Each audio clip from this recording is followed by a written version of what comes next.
point, so you already know, that there are challenges in the rural areas. How do we breed scientists if they don't have laboratories?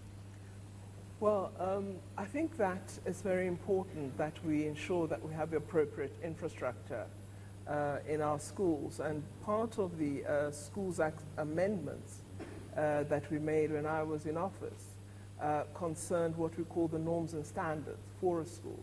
And part of that is to ensure that schools have libraries and have laboratories from inception and not as an addition after the school has been in existence for several years.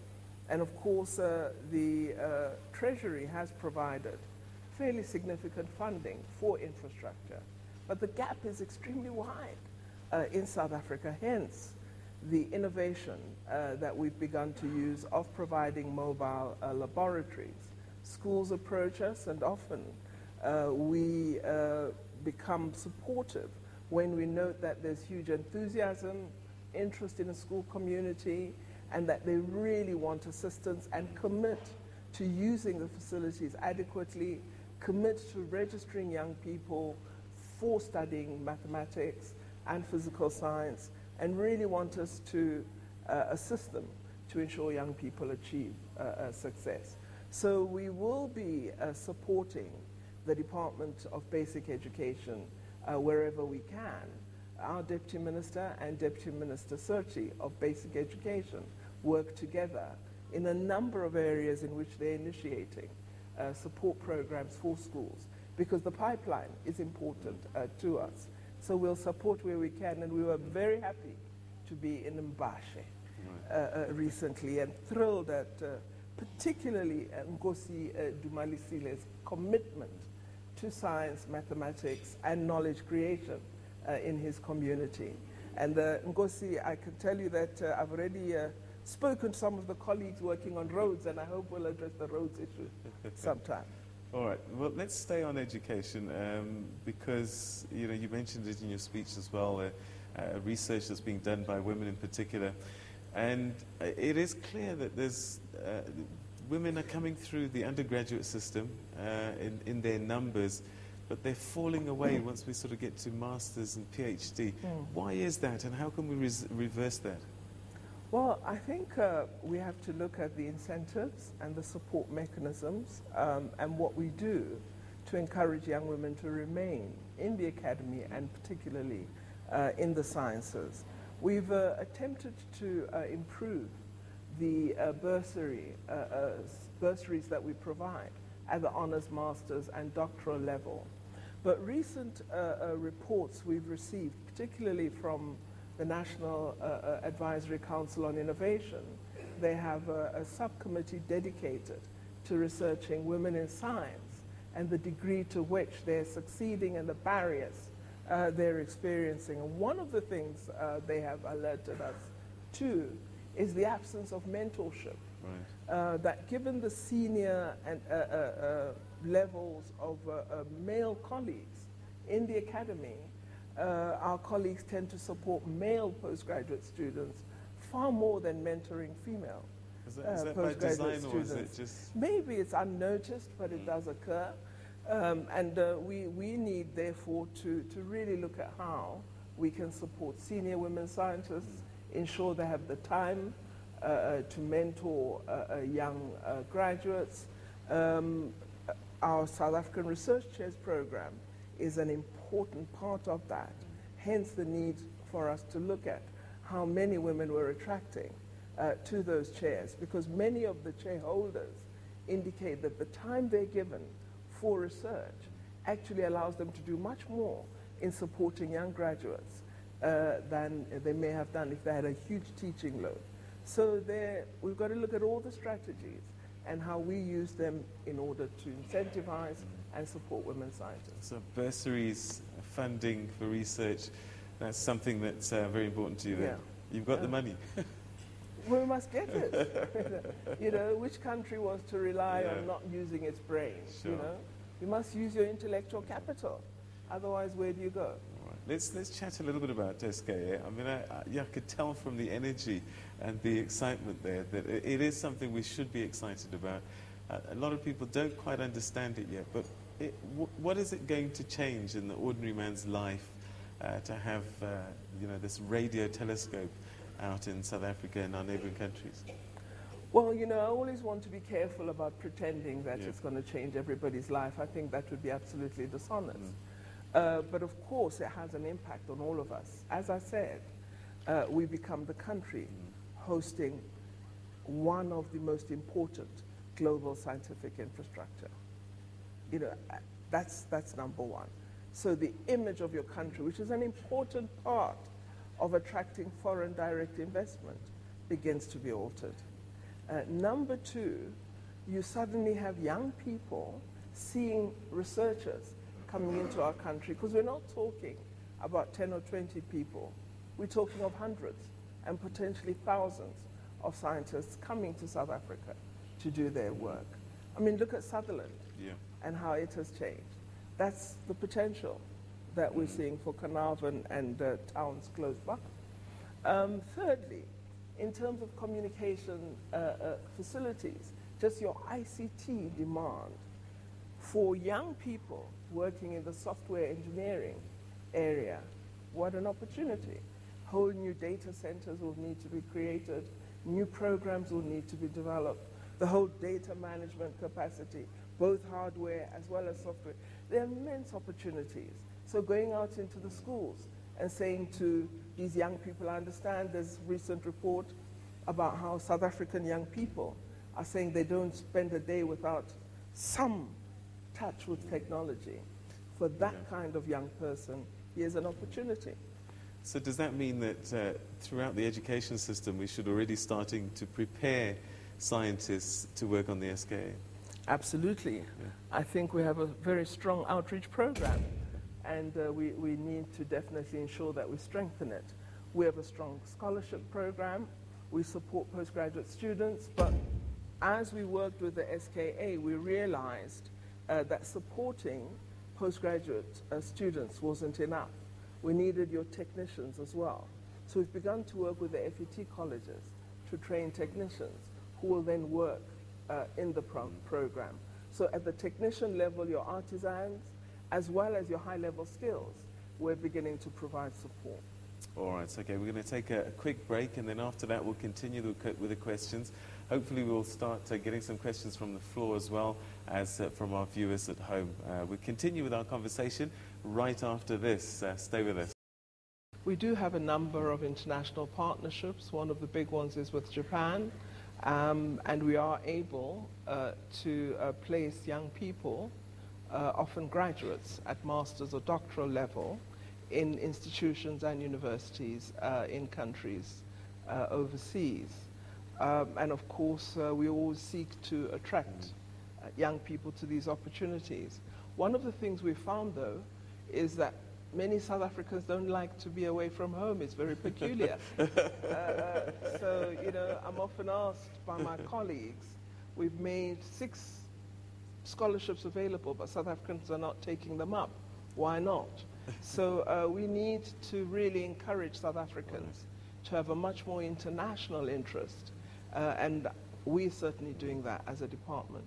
Talking about international interest, you mentioned that this is their partner countries, so it is an African project. How are they involved, and what will it mean for the region? The African partner countries. Well, we have working teams in each country, and we meet on a regular basis. And of course, at the moment, what we're working on is ensuring that each of the 8 partner countries have research and teaching facilities for radio astronomy. So we're working to build radio observatories in the astronomy observatories in each of the countries. As I said, we're already beginning the conversion in Ghana. Mozambique will be next. We've had excellent discussions with them. And what is exciting is you're seeing the emergence of physics departments, astronomy sciences departments at African partner country universities, Eduardo Mondlane, University of Nairobi. In Mauritius, there's a strengthening of their program. In Madagascar, we have a very strong master's program now. So suddenly, there's excitement in the academic setting.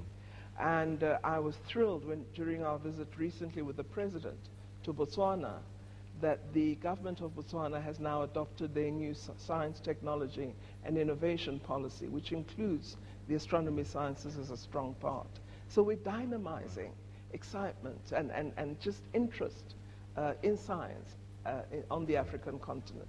Remember that the astronomy sciences straddle several disciplines in the sciences. So your mathematics, your physics, engineering, information communication technologies.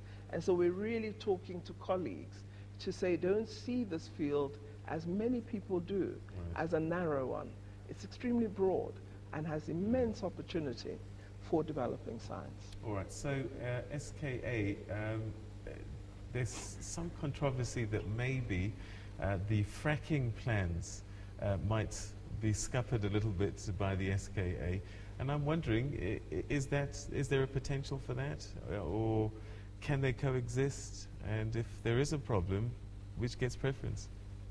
Well, let me begin by saying we have an Astronomy Advantage Geographic Act, which protects areas in which we have astronomy science facilities. And should any of those areas be threatened, we would, of course, utilize the Act to ensure that they're protected. And I think that's to be understood by everybody. Right. Because we didn't pass that legislation just to be fancy. We passed it because we want those areas to be protected. They're an important advantage for South Africa. Now, as to whether government will grant licenses for exploration using fracking, I don't know.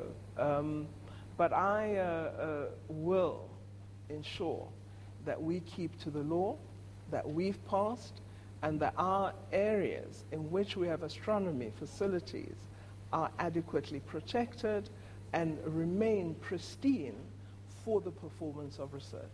Okay, all right. There we go. We've got a quote there, I think. Let's get to table number 8. Dr.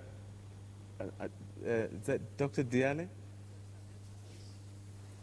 Table number 8? Yep.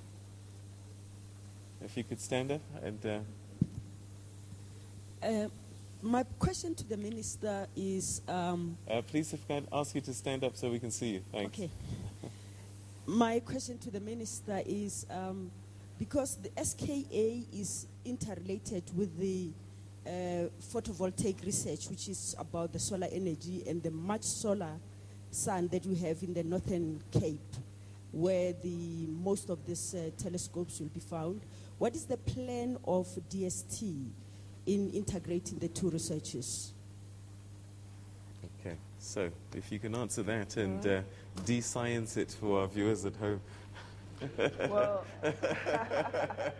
no, there's research that colleagues are doing in several universities to try and see whether we can improve the quality of the solar panels by really ensuring that the cells that receive the radiation and thus help us generate and conserve energy are of a quality that allows us to, have a greater energy source. When the colleagues, and of course Minister Peters has indicated, we're going to build an extremely large solar plant in Uppington in the Northern Cape, in order for South Africa to begin to use its advantage of sun energy to provide sources of electricity that are renewable to communities throughout the country. Now, when we submitted our plans for the bid for the square kilometre array, we indicated we would use renewable sources as one of our contributors to sustainability.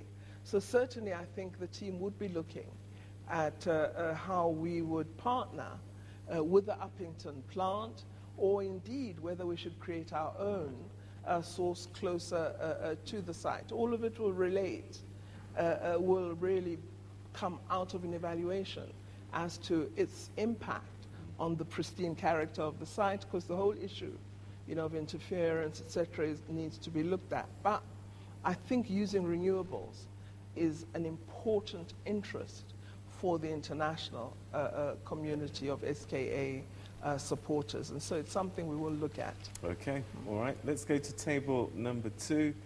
And I think it's Willem Esterhays. Are you going to have to say your name properly? Because you write like a scientist for real, man.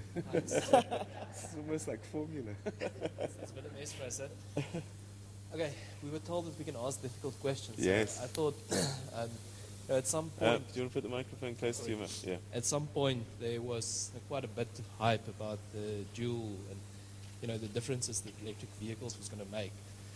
So I was just wondering, why eventually was the program shut down? Because it would seem that you essentially needed funding to establish a manufacturing facility, and that can really create new industries. So I was just wondering what the reason was for that. Okay, so what happened to our electric car? Yes, I wonder. Well, remember that part of our role as science and technology is to invest in the research and the innovation. The take-up has to be by industrial partners. It's got to be the private sector, led either by trade and industry or the Industrial Development Corporation, which is a funder, the IDC in our country. I do not have the funds to establish a plant to manufacture vehicles. So the private sector really should have taken that up. It does raise the question for us of exactly where do we invest our funding? Should we have been looking at a more efficient a battery for the car rather than a car itself?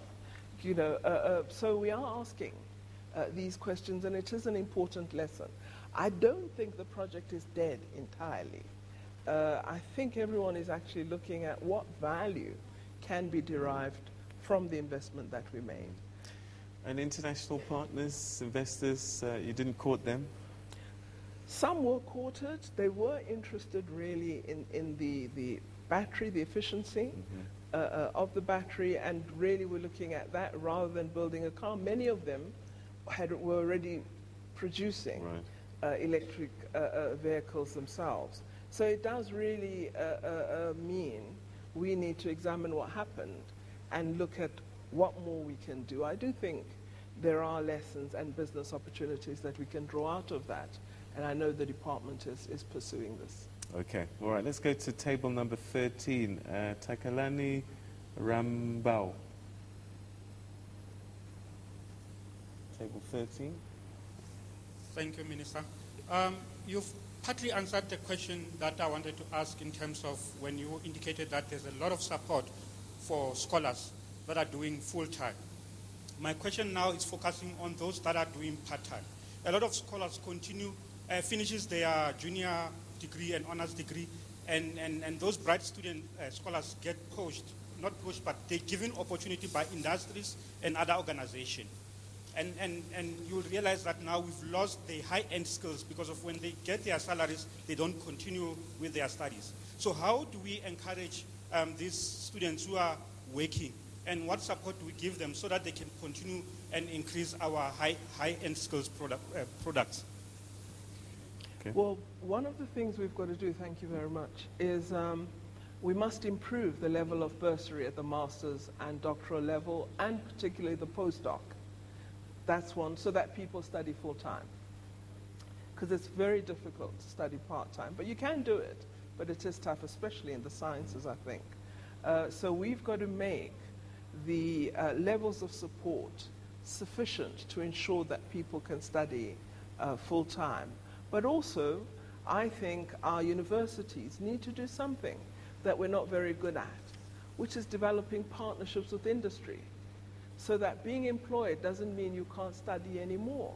And we've got to look at how industry and the science faculties and engineering interface far better than they're doing at the moment. I think the engineering faculties are a bit better, but I think the science faculties really have inadequate partnerships with industry. And maybe if we were better at establishing intellectual partnerships rather than innovation ones or work ones, we would be able to then have an agreement that we allow employed young persons study opportunities, study time, and maybe the use of the workspace as research material.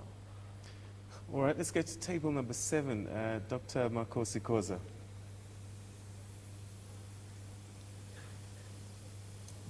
Thank you very much, Minister. Given the fact that South Africa is a beacon of hope, not only of Africa, but of the entire diaspora, I'm just a little worried about the emerging negative story that South Africa is beginning to experience. And given your achievements as the Minister, and that, of course, as an Dlamini Zuma, what is the value system that should be guiding the public office so that as South Africa, we keep that position that is very positive that we are seeing from you? Thank you. Yeah, it's a tough one, isn't it? Probably the toughest. Yeah. I think, firstly, one of the things we need to do, all of us, is to ensure that we practically live and exhibit the ideal of our Constitution. And sometimes we give inadequate attention to that. We can't expect adherence to our Constitution if we as leaders don't reflect its very essence. So I think that's number one. 2, integrity is absolutely important. If we don't have integrity, how do you ensure that the entire society has ethos and values that ensure that the character and personality of Africa and South Africa is changed? So I think integrity, absolutely important. And I think the issues of honesty, the corruption that's begun to characterize who we are is, for me, an extremely worrying phenomenon. So honesty in the use of public resources and pure attention to what those resources are supposed to be devoted toward is very, very vital. And I think if we can ingrain these attributes in our public officials, South Africa will go extremely far. South Africa has to be a beacon. It's got to be a beacon for Africa, and I think sometimes we underrate the importance of South Africa to the continent. And that's why we do some things in a negative fashion, because we don't recognize how important we are to the success of the entire continent. So if we can just know who you are and actually act as you should, I believe we can surprise the world. And talking about contributions to the world and the continent, tell us a little bit about this malaria drug breakthrough. That's quite an important announcement you made earlier this week. It was a very exciting announcement, but I can't explain it as well as Professor Chivale at University of Cape Town. Essentially, the colleagues were able, through partnerships, to get access to a wide range of compounds that had begun to be tested by researchers to see whether they could improve our treatment of malaria. As you know, millions of Africans lose their lives each year because of inadequate access to treatment against malaria. Some actually have repeated malaria incidents through being infected with this viral disease and develop resistance to existing medication. So what the colleagues were looking at was, is it possible to get new drugs? Is it possible to address the issue of resistance? Can we find something that doesn't need multiple doses, because keeping up treatment is sometimes a problem for many persons with malaria? And they examined all of these compounds, and they've identified a compound that they believe will actually give us a new drug that attacks resistance, but also that is a single-dose treatment. Wow. And is extremely, extremely effective at the phase at which they are at the moment. So essentially what they've got now is approval from a team, an international panel, that says the work you've done shows such promise, you can move to the clinical phase. And as they indicated at the briefing, developing the drug will take a number of years. Right. You know, science takes very long to get to the eventual objective. And people sometimes think, you make the announcement today, you'll have the drug, next week. No, no, no. Still a lot of work to be done. It's got to be safe. They've got to be able to produce it, and test it on, animals that are close to human-like, etc. So it's a long process. But the fact that international scientists working in the field have said what you've shown thus far and the results we've got indicate there's strong potential. All right, so and it was done right here in South Africa. We've got great scientists then. How do we stop them from going to other parts of the world? Because there is that brain drain, and scientists are some of the ones that get cherry-picked. Well, you get brain drain if I'm a doctor of microbiology, and there's no laboratory to do my work. I don't have a brilliant set of microscopes. There's no equipment. I can't get chemicals. If I can't do my work, why did I train? I'd rather go and work in Switzerland or in the UK or Canada. So first of all, let's have proper scientific infrastructure. Number two, let's invest in our people. Number three, let's allow scientists to do what they want to do. Number four, let's have iconic projects like Square Kilometre Array, like Caprisa, like the Malaria Medicines Initiative, where scientists say, gosh, I will be able to do something that makes a real difference to the world. And I can do that in South Africa. I want to stay here. Right. People are coming back because there's exciting work here. Yeah. But the minute there's no funding, the minute the infrastructure's poor, the minute the bursaries are really bad, these are skilled people. They'll go away. So we're doing what we can. All right, so let's hope Treasury is hearing you loud and clear. Okay. Table number 1, Tulani, is it Mavuso? Thank you. Minister, the issue of developing skills, as you have just mentioned, the private sector is doing a lot, particularly the big corporates, in terms of popularizing the products, the technological products to the end users. What is the minister's view around the issue of popularizing science and technology, particularly to young people, because we need young people to take the science and technology fields? But the issue is that there's a complaint about scientists not being good communicators to link the work that they do in the lab and the end product, so that young people can see that all the products that they like, that are popularized by these big corporates, are actually coming out of the lab, and actually they can contribute in developing South Africa's manufacturing capability. Thank you. Well, I think communication is important, and the fact, for example, that New Age has science and technology on this platform is very, very important for us and for promoting the sciences, because I'm sure if we hadn't been given this opportunity, people would be saying science must be boring. That's why New Age is not inviting them to have a breakfast opportunity. So just this opportunity advances our communication endeavors. We have to communicate with young people. We must excite them, and we must support them to do well in science and maths. Technology is being made a mystery, particularly for the most vulnerable in our societies, and we've got to get it out there. We have some initiatives where we're trying to see whether we can pilot the use of technology for science and maths education. And we're doing this in a remote rural district in the Eastern Cape using mobile technology. So it's demystifying technology, but also helping young people to cope with a challenging subject domain. We also intend in the next year to create a research chair in science communication.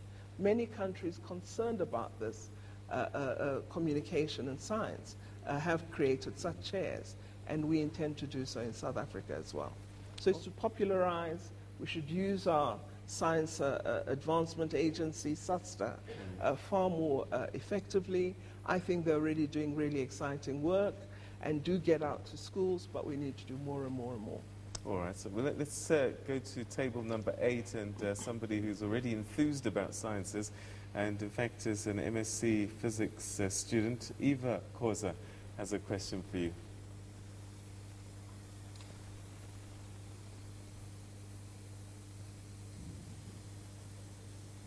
question to the minister is, you have briefly touched on it as you were speaking there. I wanted to know what career discipline will be most critical or most demanding for these projects to be completed, the SKA. And then how do you get the message across to the young scientists to get involved in this project? Okay. Well, SKA is really important and is a big project. But I don't want anyone to think science and technology is only about SKA. There are many, many fields and many areas in which we need to ensure we produce skills. So I really, when I talk to young people, first prize is do maths and do one of the sciences, physical science or life sciences. That's number one. And then after that, let's decide. And then also, we try and introduce young people to the wide set of careers. You know, one of the people I admire is the new chair of the AU, Dr. Nkosazana Dlamini Zuma. She's a medical doctor. And we talk science now and again, and she gives me little tips about how she became interested, coming from where she came from in KwaZulu-Natal, and how her parents actually encouraged her to pursue a career in science and to take science subjects seriously. So we need to introduce young people to the wide range of careers, and then also to the many domains that there are in the sciences. Geological sciences are very important in our country.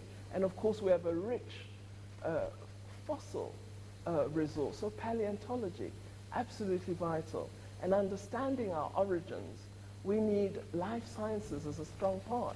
The medical sciences, to look at the different dimensions of the fossils that we discover. What diseases were prevalent? What was our bone structure at that time? What nutrition was used then? What were people eating? And how healthy were they? And so on. So there's so many issues. How did people live? What was the family structure?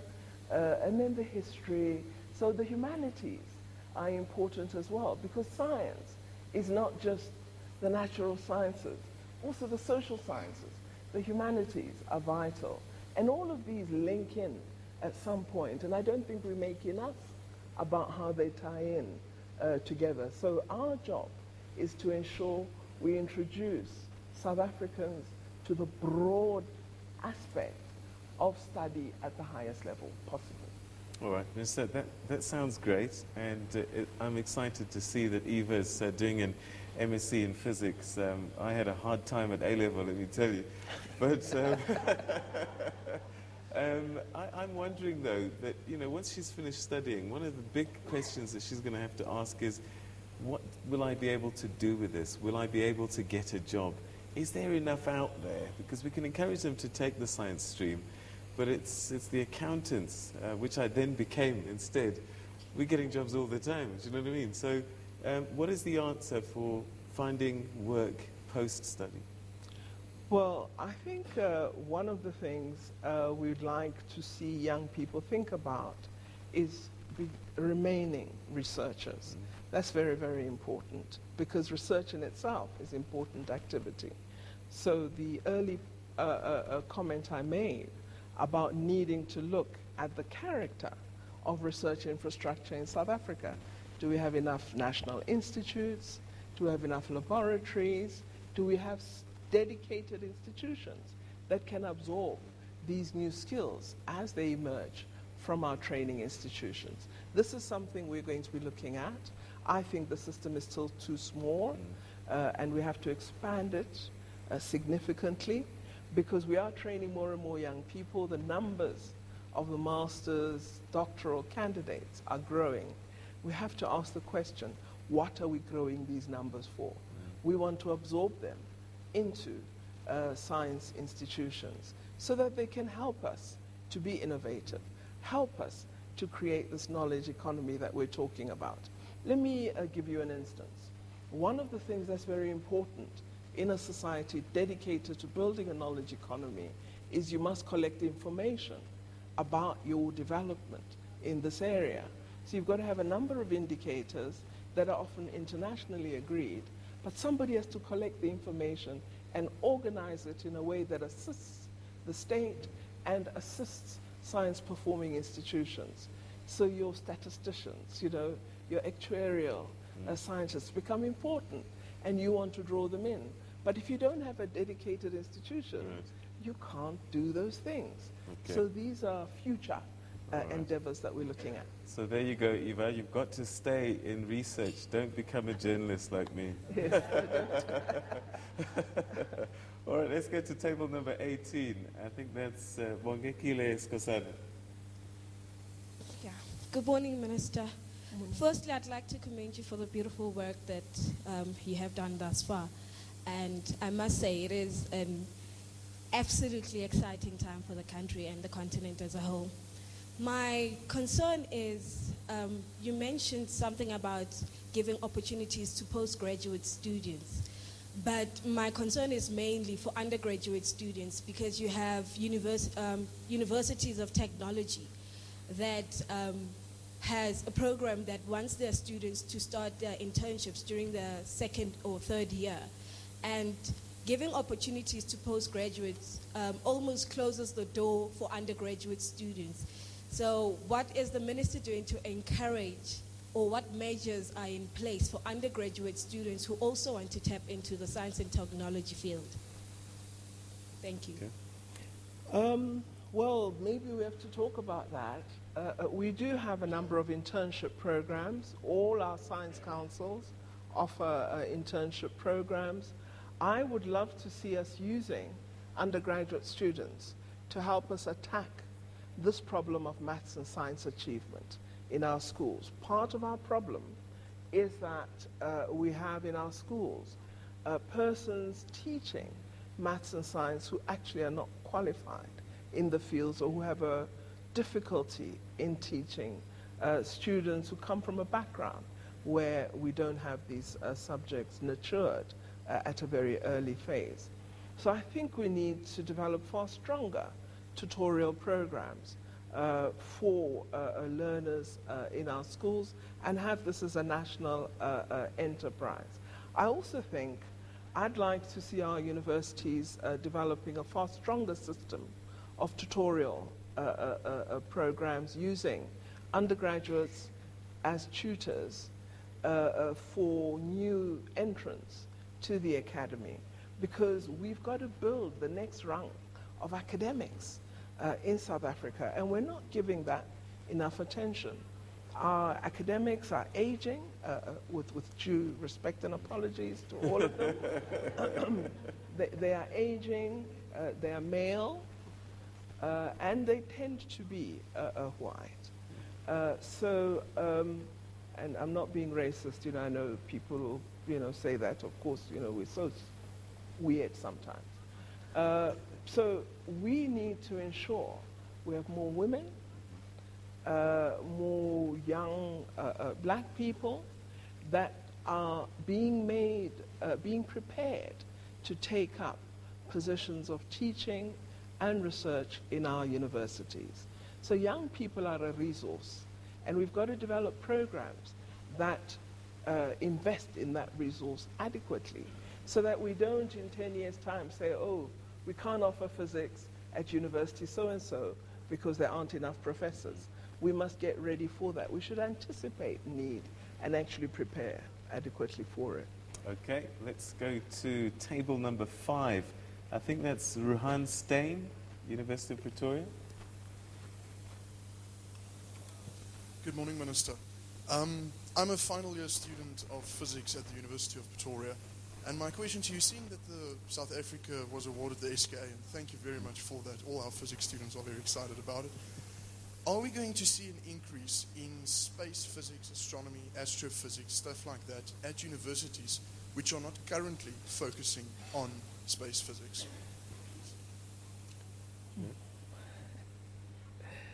Well, I hope so. One of the things that we have done in the last 2 years is establish the South African National Space Agency, SANSA. And they told me earlier this year that they were working on the South African National Space Strategy, and that I would see it sometime in August this year as a document for my consideration. I met members of the international team working with them on this. It's now August 31. I haven't seen the strategy, but I hear it somewhere.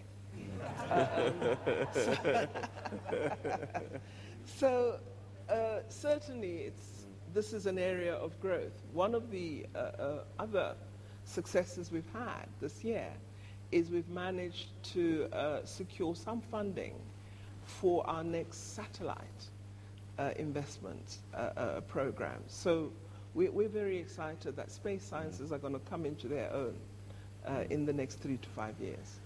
So what sort of conversations are you having with perhaps the institutions of higher learning and Minister Blade and Nzimande to make sure that these universities are delivering the people that you need? We're working very closely with Minister Nzimande. As you know, we have these performance agreements that we've signed with the President. And if you read Minister Nzimande's one as well as mine, you'd see their paragraphs that are more or less the same.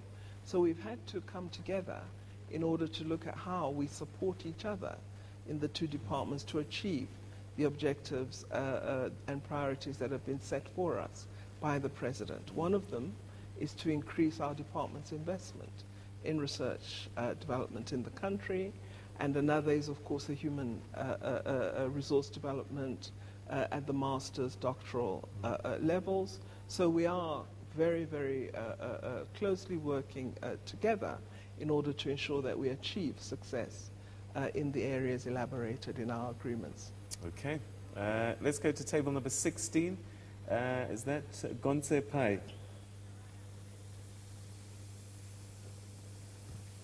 Thank you. Minister, at the moment we have a few students at varsity who are studying basic sciences.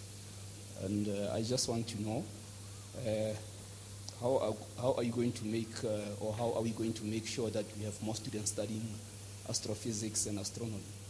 And you know, I know a few who have left astrophysics and astronomy, and how are you going to make sure that we retain them at their careers? And also, how are we going to make sure that we enlighten our learners at high school about astronomy and astrophysics? Thanks. Okay, astronomy and astrophysics. Yeah. When I first heard astronomy, I used to think it was the study of horoscopes and things like this. Welcome to the club. Yeah, I've had very fast tutorials, and I had to learn a lot because I was being asked right from 2009 to recognize the importance of astronomy. And I kept thinking, what are they talking about? So I learned very fast, and it's really an exciting area. But I have spoken about science communication and what we're trying to do. But on the basic sciences, let me say I agree with you. We need to be looking at what we're doing far more carefully, because several reports, including from the Academy of Sciences as well as NACI, have indicated we're not giving enough attention to the basic sciences. So we need to ensure mathematics, physics, chemistry, the life sciences, that we're investing at the inception stage adequately there in order to build the resource of people for the senior levels of study that we want to ensure success in. So we are looking through the Director General and his team at what we do with respect to the basic sciences. And I know the National Research Foundation will also be assisting us to ensure that as we provide resources, we're not directing them far too much to areas that ensure that that pipeline of the basic sciences is not given attention. So it's something that we are looking at in response to two very important reports, and I hope we'll be able to indicate our future strategies soon.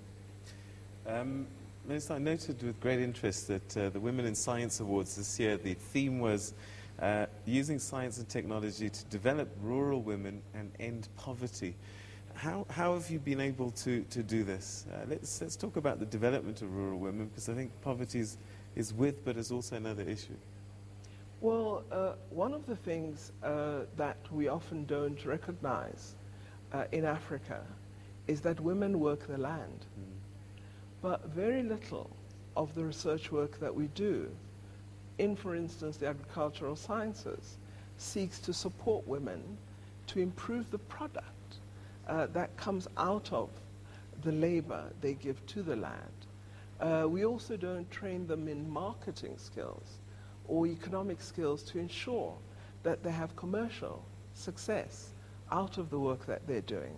So we really try to look at whether there are women in science who are working with rural women and ensuring that they use their science to create opportunity and economic success for rural women. And we were astounded at what we found, both in terms of agriculture, but also in terms of indigenous knowledge, looking at issues such as traditional remedies and supporting communities to convert their traditional knowledge in health remedies, in cosmeceutical remedies, into economic opportunity. And it's not just conversion to economic opportunity, it's also realization of the need for sustainability and environmental protection of that which we have as a resource in our rural communities. So we found women working in a range of areas. Agriculture certainly emerged as a strong one. Indigenous knowledge was another strength, but also education itself, especially literacy for young girls in school, in the sciences, reproductive health care. So many areas we began to find women doing masters or PhDs in our universities have begun to go out there and work with rural communities, not as a site of examination, but as a site of development using science and technology. All right, and then the poverty question, how are we using science and technology to address poverty directly?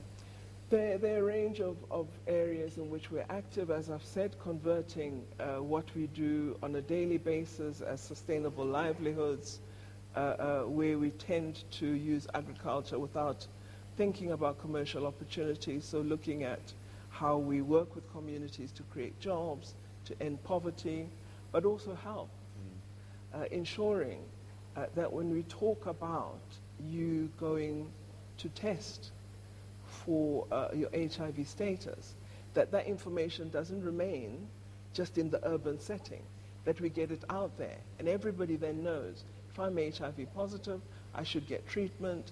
We provide information to them. So there are a range of ways in which you can attend to poverty. Developing new methods and materials for building sustainable human settlements. Very, very important. More energy efficient infrastructure is something we're working on with the CSIR, and going into rural communities, working with them and ensuring we build rather better houses than some of the traditional RDP houses that have been built. So there are a number of ways in which you can attack poverty using the knowledge that we have in our institutions. All right, okay, we're going to take a quick break, and after that we'll continue our conversation with the Minister of Science and Technology, Naledi Pandor, and make sure that your tweets and your messages come through, because we're running out of time and we'd love for you to get your questions answered this day. All right.